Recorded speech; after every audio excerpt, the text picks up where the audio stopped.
Give to make a donation today. Thanks for your support. Maui's free speech station. KAKU 88.5 FM Kahului, Maui. The voice of Maui.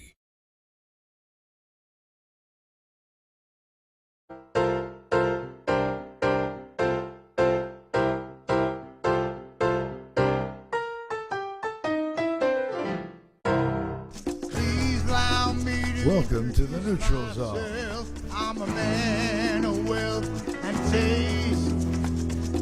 I've been around for a long, long year. So many men sold away. And I was around when Jesus Christ had his moment of doubt and pain. Made damn sure that Pilate washed his hands and sealed his face. Pleased to meet you. Hope you guess my name. But what puzzling you is the nature of my game. Aloha and good morning. This is Jason Schwartz. I am here with a great guest. This is the Neutral Zone, which, as you've discovered, is anything but neutral. But we like to stay open to talking to all sides of all issues and all people, and that's our trip. And we want to be able to be a zone for people to talk about things and take people that don't agree on issues and process them and come out the other end with an integrated, solid answer and actions that are government, community, everybody in the pot. You know, this is one of those things of let's not throw away anybody. I have a guest today. In fact, you are breaking the ice, young lady. You are the first woman guest out of 11 shows. I was like, wow, I didn't realize that. You're the first woman. This is LISA DARCY. Welcome to our show. Jason, thank you very much for now, having we me. have a very funny animal here in that we're on radio. So all you out there at 88.5 FM can hear us if you're at King's Cathedral or closer to the station. Otherwise, tune in, which is on it's a program that you can find on your phone. You can tune in and get these shows. You can also find it at MauiNeutralZone.com one day after we get up there. Lisa, we're here, and I know you, and some people out there in our listening audience hear the word LISA DARCY and they go, oh, she's helped me. She helped me do this for my friend. Oh, she helped my brother. She helped my sister. She's the one. You've been an advocate for, I don't want to call it housing, let's say homelessness or mental health people and people that are down on their luck people. How do I describe you? Because I think of you as an angel who happened to jump down here on earth, and you're doing good things.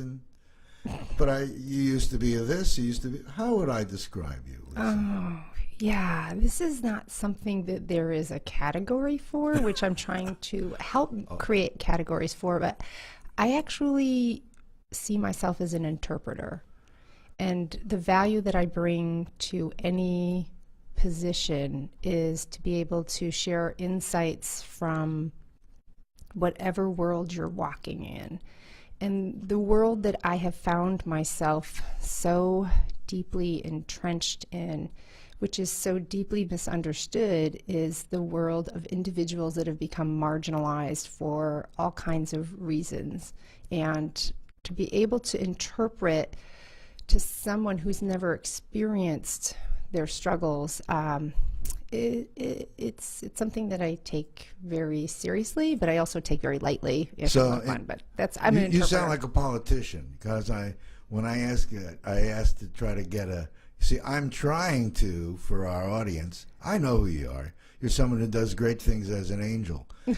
Well, they call me an angel too, but the more I find that I diversify, the less people have been able to understand who and what I am and what I do.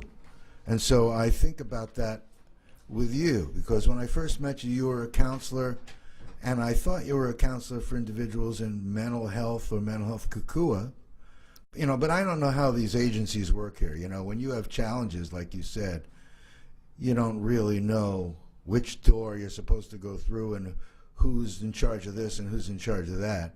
So you were someone who helped people, and you were a counselor. So that's why I'm trying to rope it in for our listeners to know who you are. So to put a broader perspective on the contributions that I am working on, yes, I've worked with Mental Health Kokua. I ran they have a day program for individuals who are trying to regain their footing back in the community. I've worked with the State Department of Health. I've run the program over that is designed also for individuals with severe and persistent mental health needs. I have worked with Aloha House. I have been a huge voice at the Maui Homeless Alliance, although not a very popular one, but I'm a voice there. I've worked with the Maui Disability Alliance. That's good. Okay.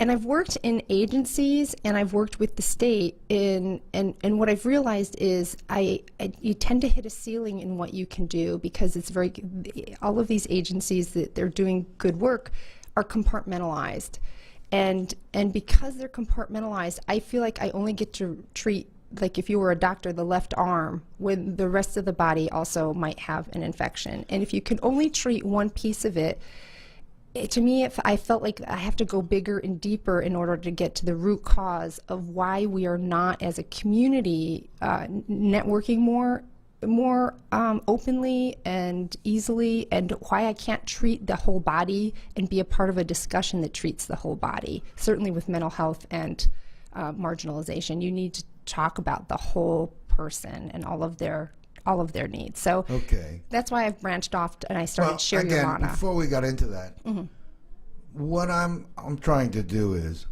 my shows are out there on KAKU radio, which has a small listenership because it doesn't broadcast well yet. So we're creating a file, and in that file are what I consider champions, great people in who and what they are. And I haven't been thinking ahead, I've been thinking in the moment. And here I thought of you. And I want our audience later to know. LISA DARCY has worked for different agencies for the state and the county and independent. You've also been director of a nonprofit also working in homelessness and housing. And she has, I don't want to make her old, but many years of experience, decades, let's say it that way. How's that? That was pretty gentle, right? By the way, see, we're on Facebook Live, so someone saw you holding up fingers. She's got experience, and she's had experience from all levels of this. So she's talking, you can hear she's already jumping into the meat of, why isn't it integrated? Why can't it work with the whole thing? And as I'm listening, I'm thinking to myself, God, do I have to plug my own thing again? This is the Maui Neutral Zone. That's what we want. That's what I did with my nonprofit, and want the same thing. I want it all to integrate. And I want waste to have nothing at the end of the stream. We're on an island and we're all together. I don't know why we can't. So what's on your mind today, Jason? What's on my mind today is what you just said. Okay. But like, let's maybe we can find a specific piece. All right. Well, the specific piece is, I want to introduce, because when you open your mouth here with answers, I see it in the newspaper oftentimes. They marginalize people that are speaking and think they don't have enough experience, or, why are they talking? They don't know this and that. You know this and well, that. So part of the thing that I've done with my life is I've intentionally not necessarily, I don't feel like to be really good at what I'm doing, I have to have a lot of letters or numbers behind my name. And while I respect education and it's extremely valuable, the kind of education that I feel that doesn't really have that much grip yet or presence is just the amount of experience and hearing people's stories and having them actually come forward and tell their stories, because they're still so hiding in the shadows. And generally that group of people is very weary of people who are not like willing to get really, really dirty And I'm willing to get really, really dirty and be really, really dirty if it means that I can walk in their shoes and they'll allow me to walk in their shoes. And that doesn't happen when you have an office job and you're on the phone and you're emailing and you're talking to, like you have to have somebody who can interpret this, who can get really dirty, but you can't do both. I tried to do both and be in an office and have leadership roles, which are really valuable, and I understand that. But I also realize that without the actual person having that space to actually be seen, to be recognized, that all the work that I'm doing in that office may not be going in the direction that it needs to go if I'm not really being driven by the individuals. When you're at work at an office, I understand what you're saying. You need to be effective, and the people that you're talking about are mostly homeless or have mental health challenges, or many times both and more. Or just plain poor. Have you ever ran into maybe is it the chicken or the egg? Which comes first? I've seen people that have had houses, lost their houses, end up in their car. Police won't let them stay in their car. They don't know where to be, what to do. There's nowhere safe. They go to homeless shelters. They have rules and regulations. They can't deal with that. And then they're suddenly out there sleeping in a bush behind this, behind that. Maybe they've gotten beaten up. I'm just giving you the scenarios that I'm hearing, Well, let me give you an example that's happened in the next couple of days. Office, right? You're in an office and... Well, those are the lucky ones that can get into the office. There's just a growing number of people that can't get into the office, and there's a lot of reasons why that's happening. And so I'm really interested in, over the last week, since we've had this hurricane warning and it's been in our life, I spent and I just got back on island. I was off island for a little while, so my relationships are you have to be you have to be face to face with people to have these relationships. So I actually went down to the beach right before the hurricane and was checking with people and saying, hey, do you know what's going on? Are you aware of what's happening? A lot of people actually didn't know what was happening. They were unaware. They can't afford a data plan that allows them to see what's happening, and check, we check our phones, we check our emails. They don't have that luxury. The bathrooms were locked for days and the parks were locked for days. So people were obviously having to go to the bathroom in the bushes. They didn't know how bad it was. There were no signs posted. No one had been around to talk with them. And I was horrified, thinking everybody's, I'm watching people post they're having, hurricane parties and all this stuff. And I'm going, oh my God, all of their stuff is going to get ruined. They've got no... up for me because I'm at the top of my sliders here. Yeah. So people are having parties and not knowing or not caring. Well, no, maybe general public who has access to a home, who has access to some walls, who has access to electricity, they don't understand that we as a community, we open shelters, but there's no transportation to get to those shelters. So people who don't have a car, they're going to either have to hitchhike or find a way, and then they've got to carry all of their belongings, and it's intimidating for people to be around other people in shelters.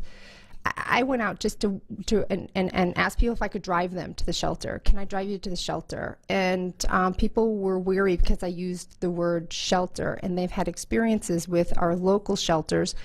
And this is a two-way street. It is not a one-way street. It's a two-way street with experience.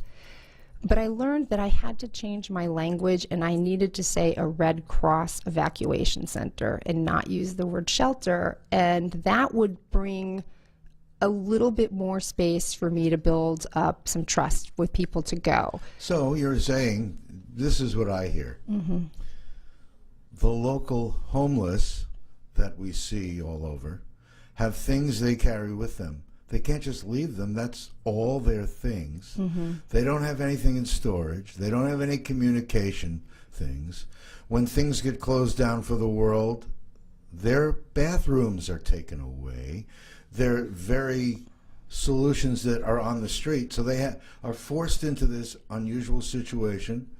perception of the public is obviously unclear about who and what these people are. I mean, there are all kinds of people on the street that are doctors and engineers, and there are people with all kinds of problems, all mixed in this huge pot. But when we have this kind of hurricane, by the way, we also had a fire. Akaku wants to let you know that we are a drop-off place for things that people need if they want to contribute to the people that have experienced the challenge and have lost their homes. But here we're talking about another group just as needy. Well, so here's the overlap. I've worked with people who are living on the beach who had lost their homes in fires in different places in the United States. And through a series of events, and for them not being able to get back on their feet over a certain amount of time, they've ended up homeless, like hardcore homeless. And here's the thing about homeless, unsheltered, houseless. There are so many different types of needs, and we have to be more flexible in our approach instead of thinking that everybody has a drug addiction and is unpredictable in their behavior. We have to start seeing that there are so many people living in their cars working, and I think if Maui started to have parking lots where there was a bathroom and people could just hook up a little electricity or shower, we would see how many people are really living in a circumstance and are, you know, contributing to the community and are getting back, but they're living out of their cars, and we don't even know who that group is because we don't provide an opportunity for them to have safety to do that. So they may not be this perception of homeless or houseless or unsheltered that has behavioral challenges, you know.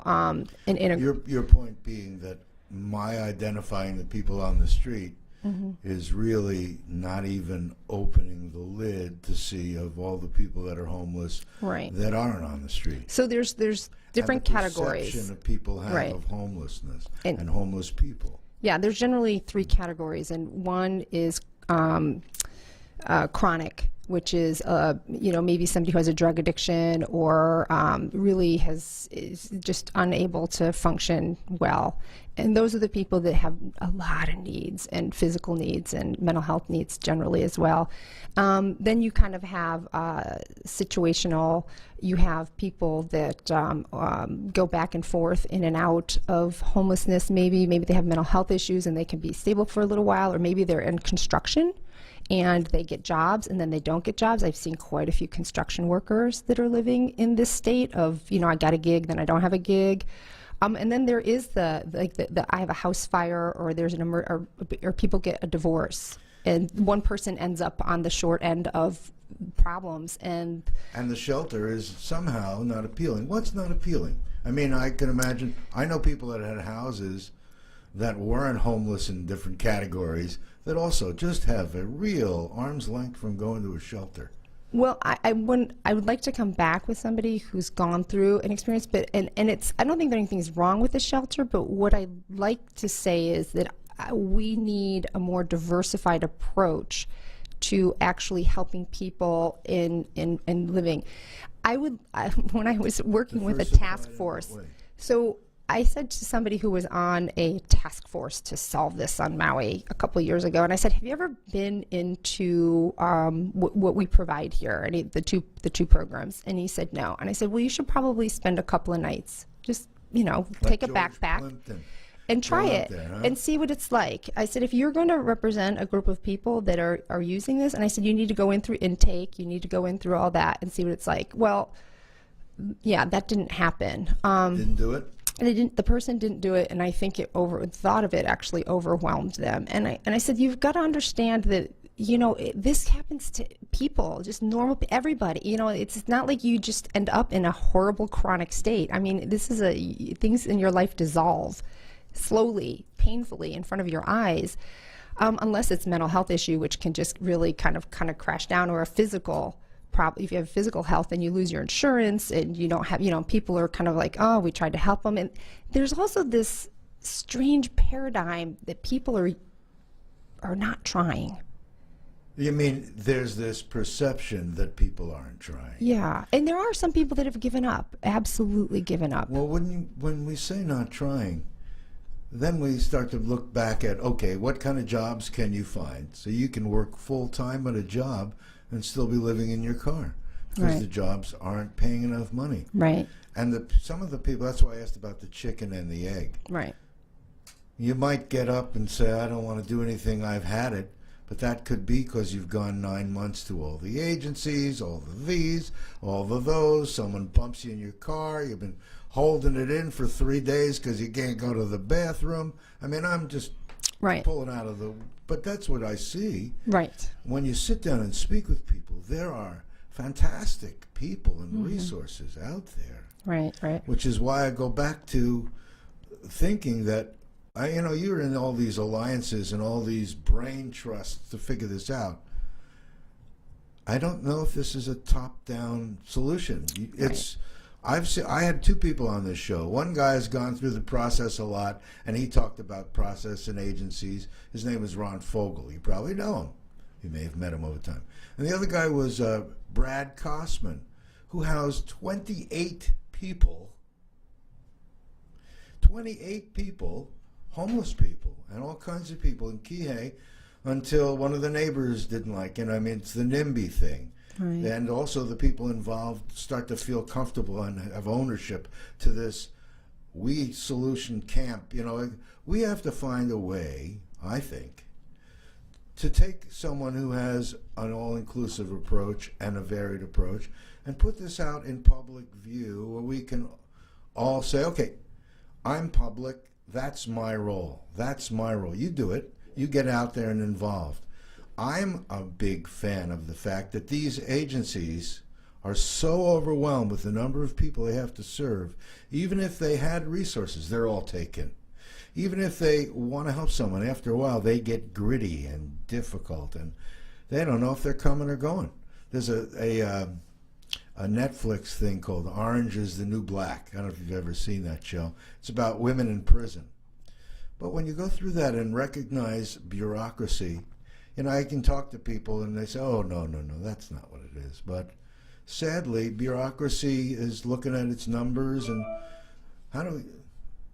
Well, right. So So what do you do? How do you deal with that? What I am here to do, and what I try to do at every meeting and every opportunity to speak, is to evolve. My experience is that Maui is not evolving nearly quickly enough to meet the needs. Okay, so that's not a really far out statement.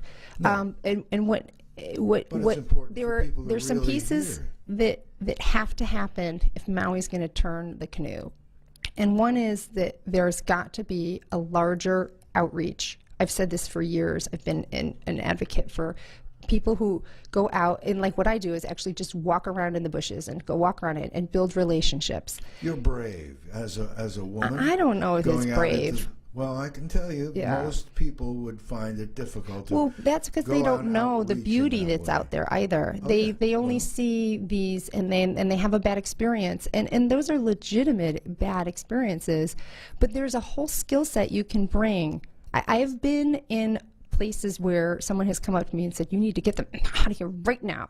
And I say, okay, that's cool. I'm going to go, and I want to thank you for letting me stay. And it'll be like, because I can't take care of you. I can't take care of you.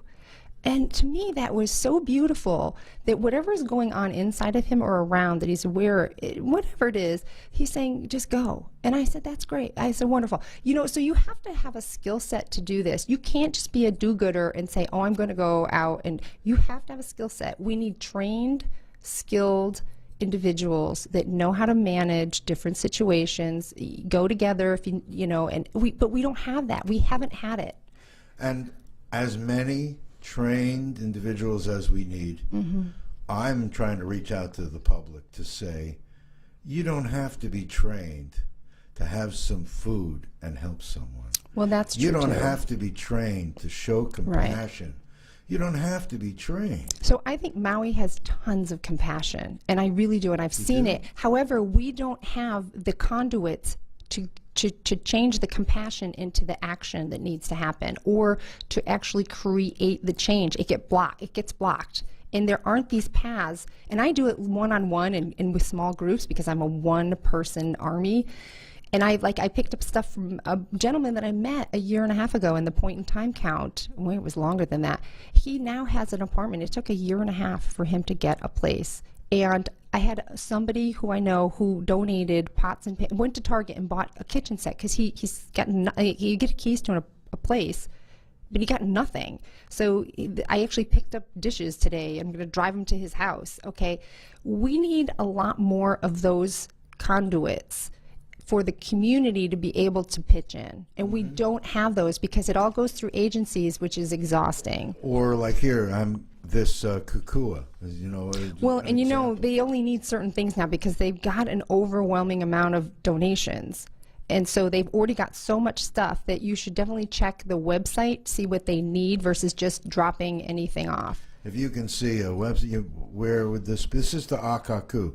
They're saying if you have anything you want to donate, that not just anything though, well, because again, they've got if you have lots. anything you want to donate, I think gift cards and. Well, Lisa's talking about this thing for the West Side. I'm talking, if you have anything you want to donate, please donate it. Come on down. In fact, then you can say your 2 cents on Akaku. We're going to take a break and come back and get into some more specifics. Okay, so hang on. We're going to have 3 minutes at least of commercials. And you know my sponsors, the MauiMiracle.org and Kama Aina Loan Cash for Gold. Here we go. Let's go with some commercials. And I guess we don't call them commercials. We call them our sponsors in some way. In 50 feet, turn left. Hey, it's Shaggy, critical thinker, problem solver, guy just left of normal and sane, but always centered in common sense, and with a brand new showtime. Catch me Monday through Thursday at 10 a.m. and then for the replay, 7 p.m. immediately after Democracy Now! For news, headlines, and a bit of common sense, it's the Shaggy Jenkins Show Monday through Thursday at 10 a.m. on KAKU. In 50 feet, turn left. Why are you driving so slowly? After a few drinks, I'm taking it slow. Well, you're not fooling the cop behind you. What? Get ready to pay in 0.1 miles. Getting pulled over for buzz driving could cost you around $10,000 in fines, legal fees, and increased insurance rates. Nothing kills a buzz like getting pulled over for buzz driving, because buzz driving is drunk driving. Brought to you by the National Highway Traffic Safety Administration and the Ad Council. Funding for the Voice of Maui, KAKU, is provided in part by Maui Toyota, located at 320 Hana Highway in Kahului. For info, call 877-2781 or online at MauiToyota.com. Maui Toyota is proud to support community radio. If you are a business interested in underwriting programming on 88.5, please call 871-5554 or email us at radio@akaku.org. Have you or someone you know been diagnosed with cancer? According to American Cancer Society, an average of 19 people a day are diagnosed with cancer in Hawaii. Pacific Cancer Foundation is a nonprofit organization that provides free support services for Maui's cancer community. Visit our website for a list of programs or to make a donation. We are all in this together. Call today, 242-7661, or visit our website, pacificcancerfoundation.org.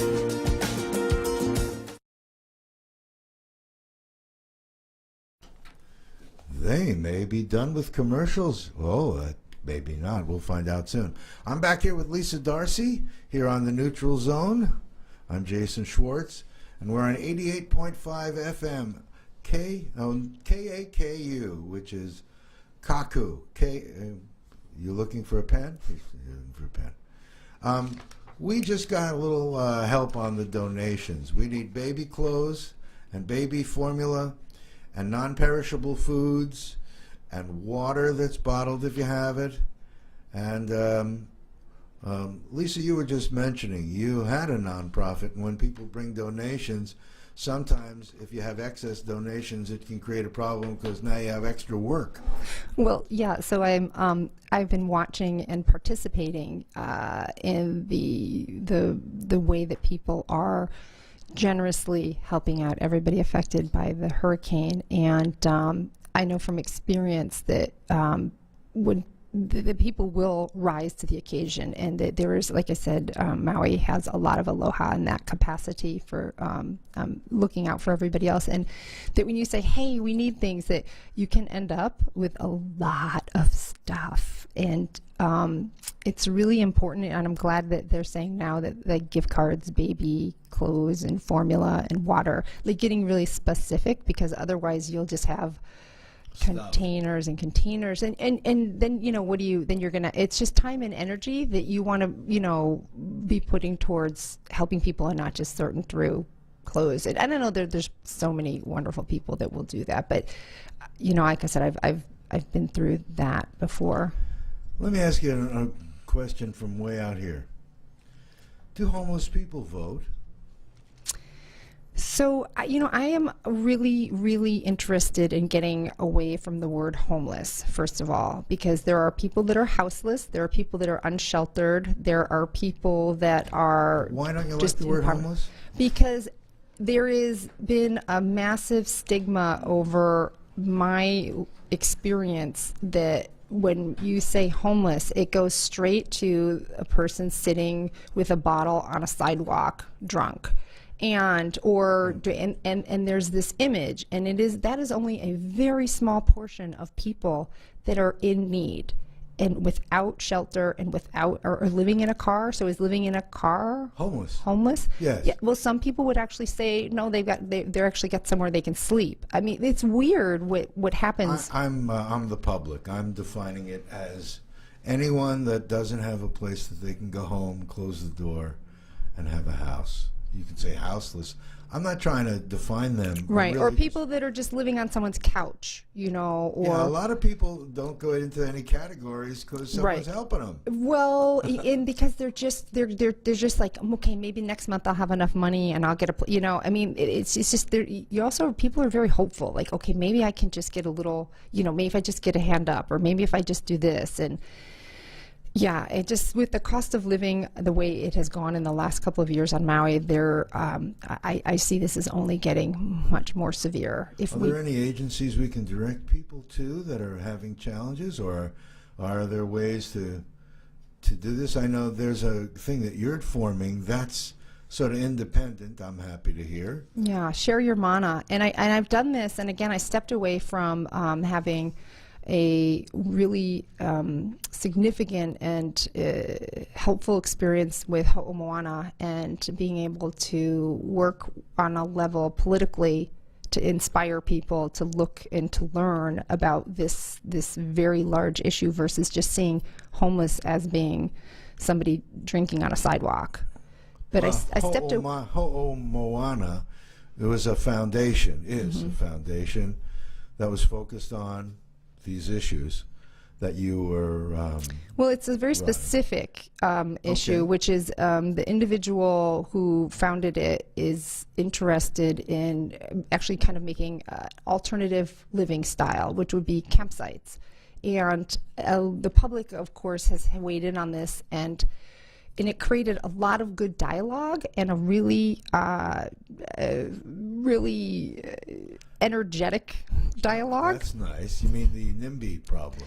Not in my backyard problem? Yeah, you know, NIMBY, I like, how do you sit next to NIMBY? How do you welcome NIMBY into a conversation? Because NIMBY is still somebody, and it's still somebody who thinks and feels, and so I bring it in that here we are. We are trying to say, you know, we are all people, and you have to look at the people that you think are homeless and houseless, and don't get that stereotype in your head, and realize that the people in these situations have real need, and you shouldn't have a reason to hold them at arm's length. So I actually invited NIMBY to lunch.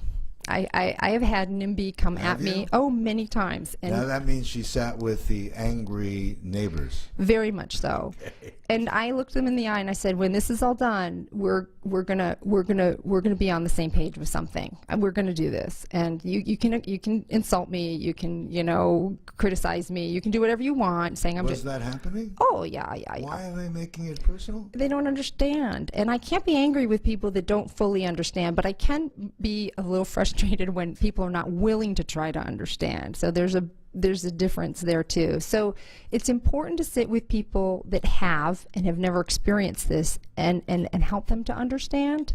Did you have success in those NIMBY meetings? Yeah, I believe I have, because I've walked out. I actually had lunch with NIMBY about 4 times. And thanks, NIMBY, for buying lunch. And don't you like this when we call them NIMBY? Well, you know, it's the same way of reason you call somebody homeless. You know, there's don't want to be named, but they can be. You know, sometimes it's racist, sometimes it's prejudiced against homeless. You know, however you want to decide. It is called category lack of compassion and understanding. Well, they're not necessarily hand in hand, and I want to sit with whoever or whatever to see and tease out which is which, because you can't be effective in a solution if you don't understand the issues. And I'm constantly learning, so I sit in those meetings so that I can learn and be open. But I actually, after 4 lunches with NIMBY, NIMBY was interested and willing to actually start a small fund for a specific person who we both knew, and help that person out. So it took a lot of time and energy to create that one little, you know, piece of headway, but it went from being the person being angry at me to actually working into a solution for the community and for an individual. So I know it can happen. It's just, how do we create these platforms so that people can come in with whatever they need and however they come in, but they leave feeling connected to the solution. Let me ask an odd question again. I hear what you're saying, and I think it's absolutely important. We're all looking for those mechanisms. I'm glad that your nonprofit, I'm just going to make sure that the website's read clearly, ShareYourMana, MANA.org.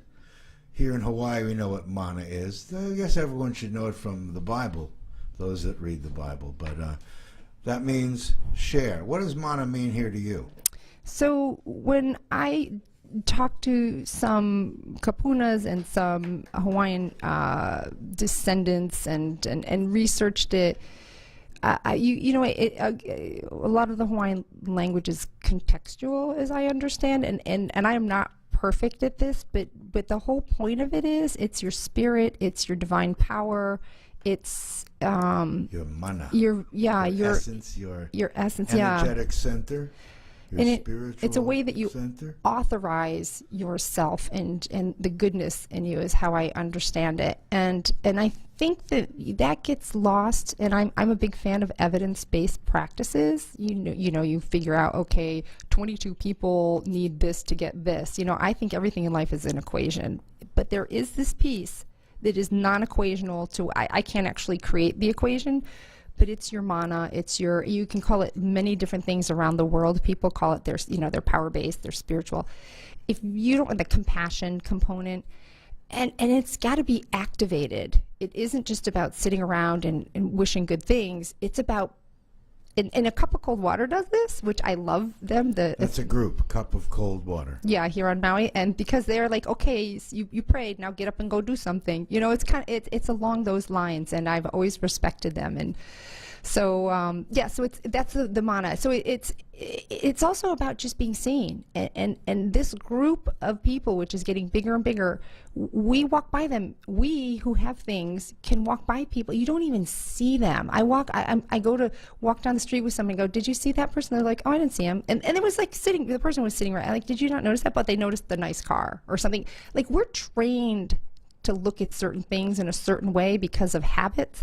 I'm asking, and I'm trying so hard to help people retrain the way they see and understand things, so that they actually can collect more of a more objective picture of what's right in front of them, and then we can create action. And we need this through community meetings, through trainings, through changing our language, and not just calling everybody who's marginalized homeless, because it creates these categories. All right, well, now you guys who are watching can see me, but I'm aware, maybe you're not thinking about it, but I'm aware that I triggered you. I said homeless, and you jumped on it because I was asking a different question. Oh, totally. Okay.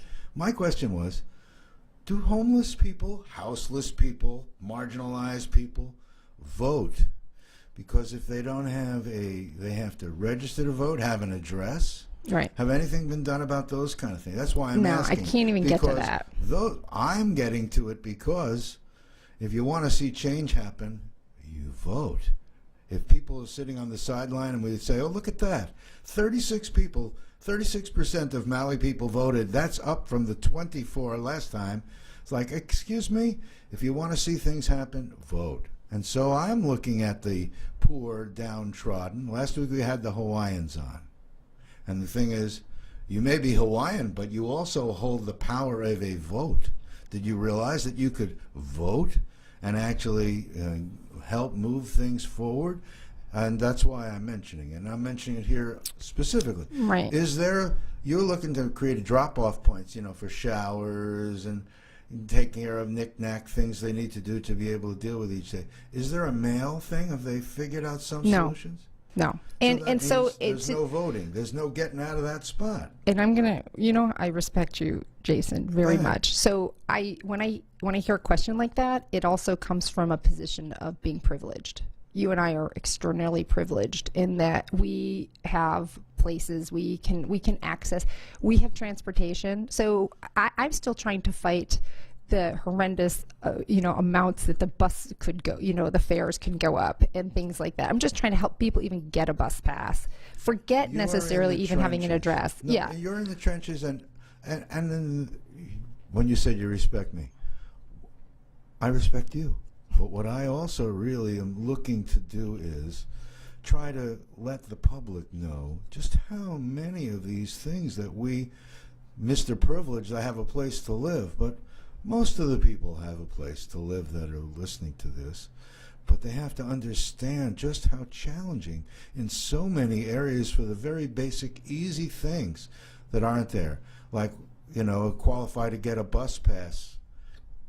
You can't think about these things if you can't even find a bathroom during the day. It's just our parks and our the way that we treat anybody who has to use a bathroom on Maui, and you have to go into a shop. I mean, even I was, just going down and walking along the beach. I had to go to the bathroom, so you have to go in the bushes. If you have to go, and if our parks and places that we're going to be are going to be locked, I am so baffled by the lack of willingness to work on helping people's anybody. I don't care who you're, a human being, and to not have, a usable bathroom. And I know people go, well, they get dirty. I'll clean them. People will clean them, but we do have to set them up. And even porta potties are locked these days. So, I mean, if you can't even. I want to clone you. And when I hear you say you'll do it, you'll have it done. I've done it. Oh, I'm not saying no. What I'm saying is I'm looking to clone Lisa Darcy. The reason that I brought you on is because you are a model of an involved person. I brought on Ron Fogel. I brought on Brad, because they're people that get involved, talking about homelessness, being marginalized, I don't know what word to use here. What word to use? But all that stuff brings out in me a need for the public to feel more compassion. Like you just said, you can't put compassion and something else together with the NIMBY thing. I keep wondering, where is the compassion? We all stand every Sunday or Saturday or whatever day is your favorite religious day. And every day. Well, that's you. Well, people are very hypocritical. I know people that were standing out in the hurricane by themselves. I'm sure you know a whole list too, that couldn't find a bathroom, couldn't find food, couldn't find a place to be sheltered. All the few things they have are out in the elements. They're trying to deal with things. That requires the public to have more compassion. Well, it also requires our agencies and our local government to value individuals as individuals, because Absolutely. Oahu sent out buses. Oahu opened up shelters with unique needs and that had low barrier. If somebody was drinking, they sent buses out with people to go. That's fantastic. That's a really we responded by locking everything up and not telling if you have Facebook or if you have a data plan. plan, that's fine. But if you don't, and there are people that really don't, and then we just said, good luck with, good luck. And I've been pretty disturbed by our and then people, and I don't always know which shelters, which high schools or elementary schools. You never know until the event comes up, like which ones are going to be open. We need standardized, okay, Baldwin's going to be, this is, and which ones are going to be pet friendly, which ones are going to be allow people that maybe have a drink or have more space in between cots, because they're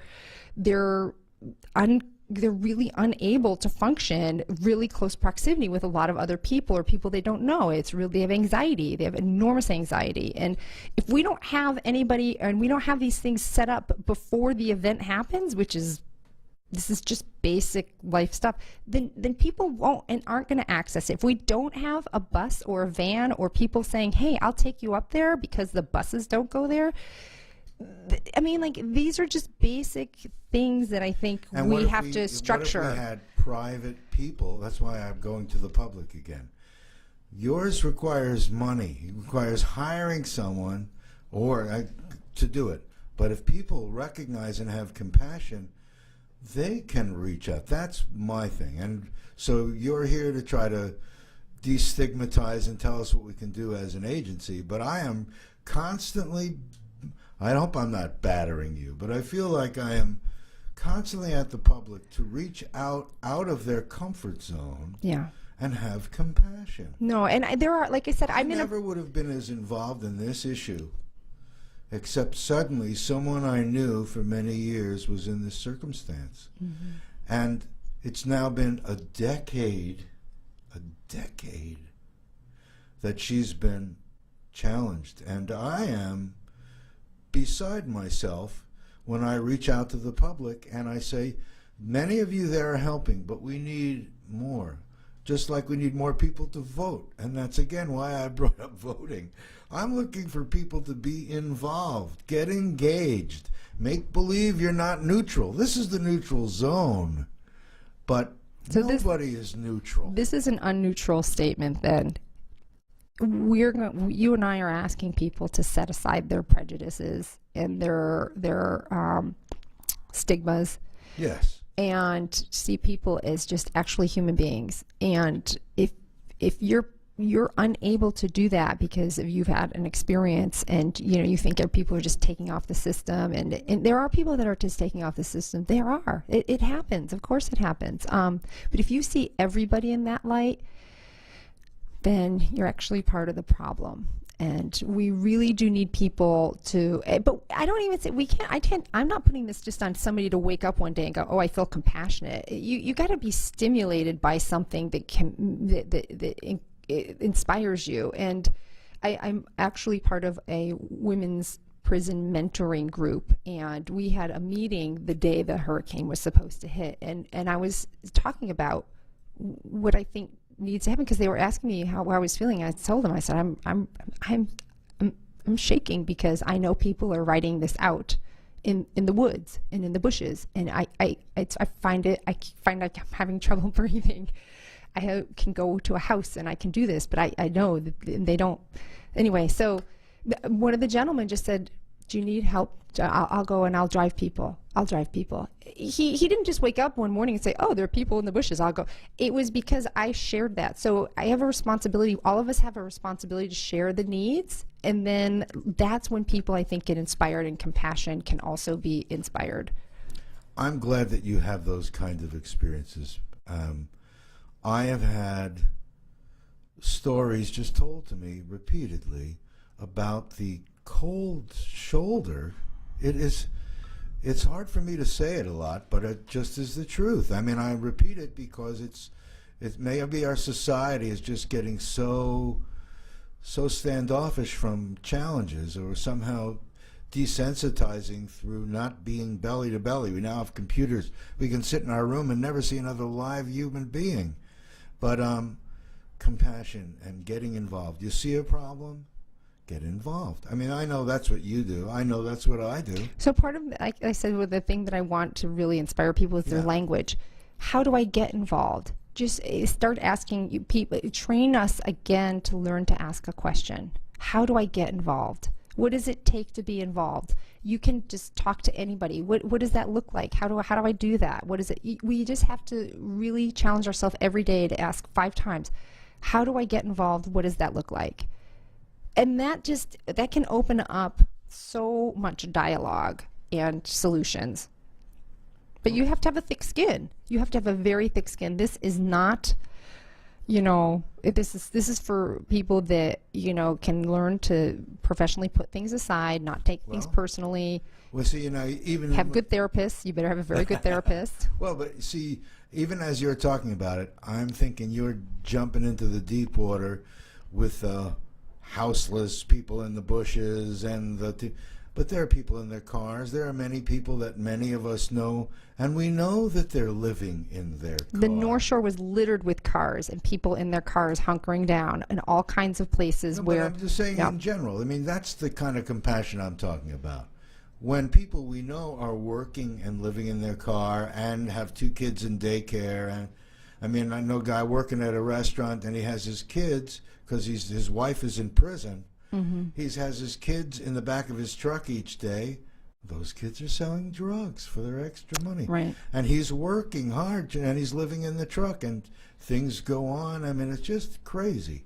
So I'm saying, if you know of situations out there where people are hurting, give strong thought to and action to compassion and reach out. I mean, maybe we're talking about something that is so big in our society and such a pervasive problem that, I'm saying, well, bring Jesus back and it's going to change things.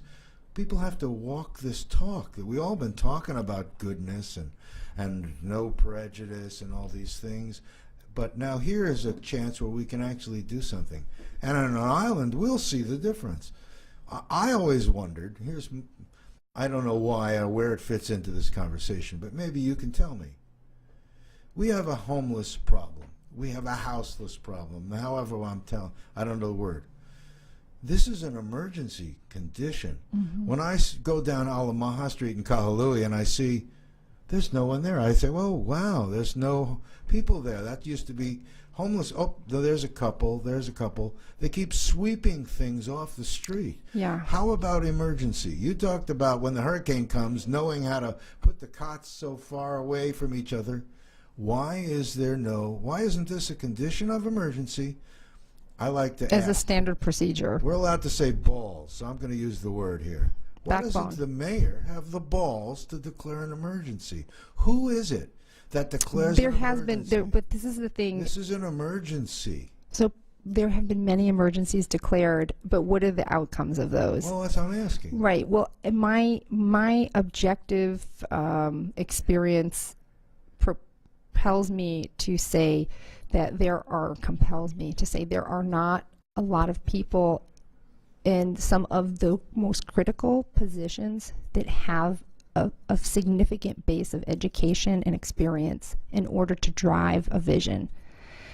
And if we don't have that at the very top, we don't have that experience, then we can't expect any of these other pieces to fall into place. So we really, as a community, as a county, and as a state, have to value people who actually have valid experience in this field and have got the education that it requires and can put a vision together. And if we don't have that, which is where we're at now, then what do we do? Yeah, well, you and I will just keep chatting on the radio. And reach out to the public. Right. Because out there, there are people that maybe don't require a salary that could do a little more help. Yeah, no. And getting that organized, that's what ShareYourMana is trying to do through community associations. I'm so glad that there's someone like you doing that. By the way, I've just got another update here. The families on the west side, here's a more specific list. This is like Christmas list. Gas tanks, pop-up tents, generators, lanterns, picnic tables, tarps, propane tanks, coolers, 20 by 20 tents, 5-gallon buckets, water pump, chainsaw, shovels, picks, gift cards from some of the stores like Costco, Home Depot, Walmart, waterproof containers, cooking utensils, pots, pans. I look at this list and I think, that's valid. These people need that. But I keep thinking about all these other people. I mean, I don't mean to just constantly go back there, but just like you, when you know someone that's in challenge and that situation hasn't changed, it becomes chronic. They started out as a person that was marginal. Their house was in foreclosure. They thought they'd get it together, and now they're 2 decades. Like you said, there's people in these agencies are watching these things. They're tracking and doing the same thing with the person in the seat for 25 years. They're still getting help from the same people that are still giving them the... You know what I started to track? I started to track when people got a ticket on their car. And they were just getting by, and they got 1 ticket, and then they couldn't pay that ticket, and then that ticket went to, you know, double the fines, and then it goes to the what are the agencies? The collection agency, and before you know it, in a matter of months, somebody who was just getting by and had, you know, a Maui beater, they were doing their best, they have like $8,000 on their tallied up, and then now, you know, then they get arrested, and they get once you get a record, game over. Game over, okay? And that can happen so easily here. It's We have a minute left. I mean, we could talk. Obviously, we should do this again. ShareYourMana, ShareYourMana.org. Really important to recognize Lisa Darcy and her organization. Check in and see what you can do to help there. I hope you'll come back here. We're going to do some TV shows also. As I told you, we're setting a chronology of shows so that we can then present them as a bunch to someone and show them what's going on around in our county. I am going to close off my thing with a closing jingle. Thank you, Lisa, for being here. May I say also thank you to everybody that does pitch in that didn't get quite enough time that I could voice for them, but thank you for everybody that does pitch in. Thank you, guys. And thank you all for joining us on the Neutral Zone.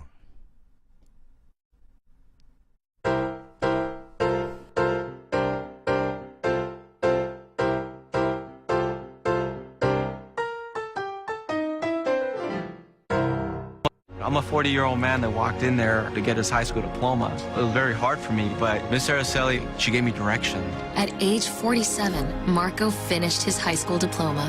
50% of getting your high school diploma is walking through those doors. The other 50% is doing the work. No one gets a diploma alone. If you're thinking of finishing your high school diploma, you have help. Find free adult education classes near you at finishyourdiploma.org. That's finishyourdiploma.org. Brought to you by the Dollar General Literacy Foundation and the Ad Council.